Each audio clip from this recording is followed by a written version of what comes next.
Magandang araw po sa inyo lahat. Is your heart on fire? The fire of faith?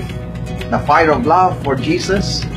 Si Jesus mismo ang nagdala ng apoy na yan na ngayon ay nag-aalab sa ating puso. Dito po sa ating Ebanghelyo, Luke 12:49-53, sinabi po niyang ako ay naparito sa mundo upang magdala ng apoy at nawa ito ay magningas. Nagningas ba ang apoy na yan sa ating buhay?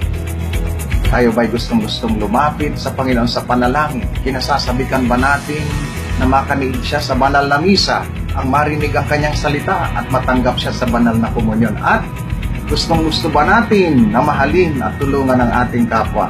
Tandaan po natin, yan po ang halimbawang binigay ni Jesus sa atin, nawa patuloy na mag-alab sa ating puso at gawa ang halimbawa ni Jesus. Patuloy po tayong magdasal at manalig sa Diyos.